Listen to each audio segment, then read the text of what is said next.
Hello, welcome to Local Edition. I'm Leslie Leyton. Well, are you ready to vote? Not just for president, but for all of those propositions, 11 of them statewide this year, and those incessant commercials, often no real big help. Here now with his take on a few of the most confusing top propositions, Assemblyman Curt Hagman.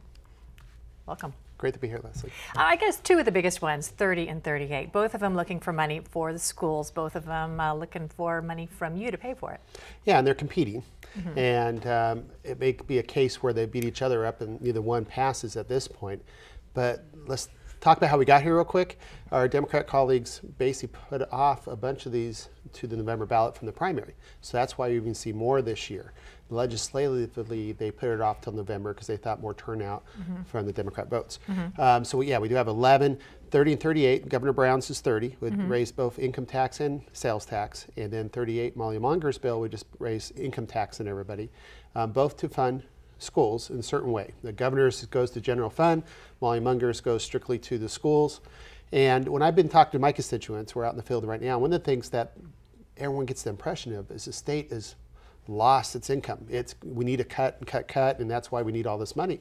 And in fact, we've raised almost 5% of our general funds this year from last year. We could have fully funded the same level as last year and plus 4.8% if we wanted to. But the governor wants to spend at a rate of 17% over the next 5 years increase in state general funds.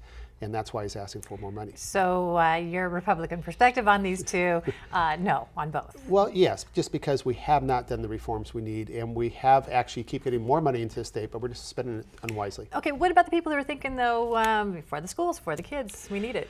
Yeah, in reality, the Republican budget that we put up way back in April fully funded education plus the 5%. So we had that option. The Democrats chose not to do that. Okay, Proposition 32, another big one that people are grappling with, and it's really confusing when you watch the commercials. What is your take on that? Yeah, Prop 32 is actually very simply language. It says right now I have my campaign limits that people give me money. I can take it from unions, I can take it from corporations or individuals. Prop 32 says no more corporations and no more union money could go to statewide politicians. It really takes, quote, the special interests out on both sides, both the Democrat and Republicans. It's very controversial. It does allow people who are very wealthy to write big checks and do their things, but not allow the other people to do it, the corporations or the unions.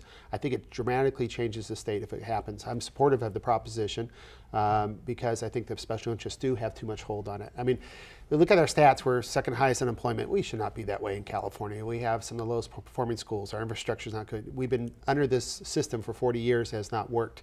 One figure is thrown out to me in the last decade alone, California Teachers Association spent $211 million on campaigns over the last decade.